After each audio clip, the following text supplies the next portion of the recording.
Hey friends, as I get ready to go ahead and release this new sea creature ornament pack, and I guess we've got some sign rounds here too included in the set, I just wanted to do a quick video to show you how I'm adding any text personalization and just give you a look at what the artboards look like when you import your files. So as you can see, I've got this little shell version pulled up here. At the top, you're going to have the design with ornament loops, and at the bottom, you're going to have what could be a little sign round, a large magnet here with no loop. So everything right here is going to pull up at your minimum size, and so they're just about in the 4.25 inch range. I've included a PDF document if you've got Inkscape or Lightburn and it tends to resize things smaller. The PDF should hold its size pretty well for you. So this is going to be a quick and breezy tutorial. I've gone ahead and included the Seas and Greetings score font on the back here, and it's Josephine, I think, Sands. And so how we're going to add, let's say we want to do text personalization on the back of this one over here, because I've got the one that's pre-done and then one blank for you.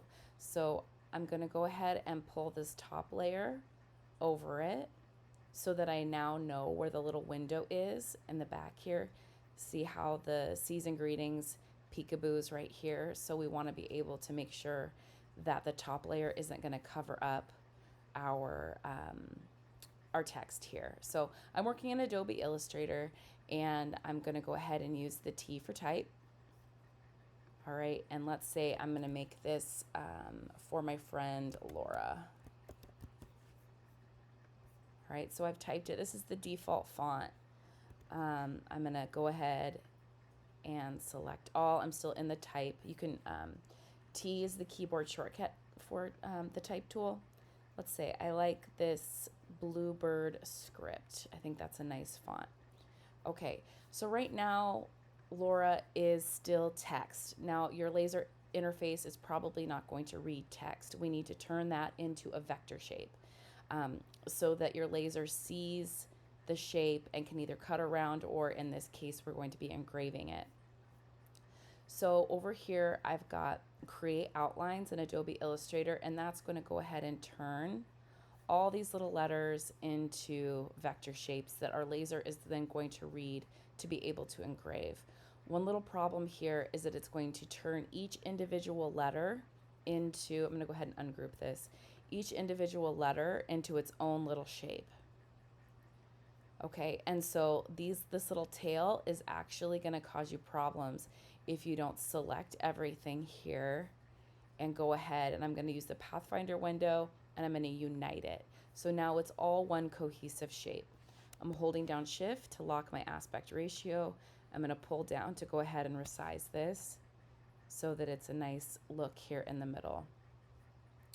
If I want something to engrave, I'm working on a Glowforge Pro. I generally have no stroke and I add a fill. Okay, so let's say I like that placement and I want my overall ornament to look that way. So I will then go ahead and upload this top and this back and go ahead and cut the red and engrave the black. All right, let's go ahead and add a score font. Let's do this one. Let's say you want to do some single line or hairline fonts and you want it to score to be much quicker, because your laser is going to go back and forth for this one and this raster name. It's going to take a little longer, especially if you're working on a Glowforge. So let's go ahead. I've overlapped these two again so I can show my peekaboo window here.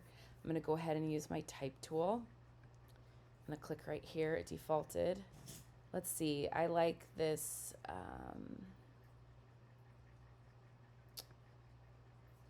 Nomada, but let's do actually one that's a little bit more accessible. So let's do the Josephine Sands thin. There we go.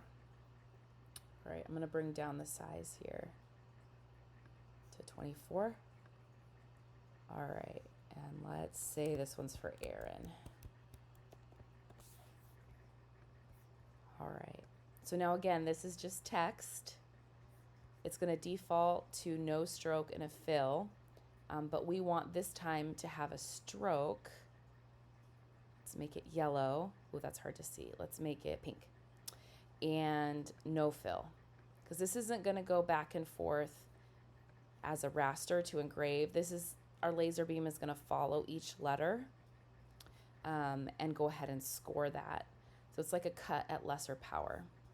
I still have to create outlines, but I don't need to unite. All right, so I'm going to go back up to this little arrow here. I'm holding down Shift to lock the aspect ratio to make it a little bigger. And now it's going to go ahead and score this. If you're working in Lightburn or the Glowforge user interface, your files are generally separated by color.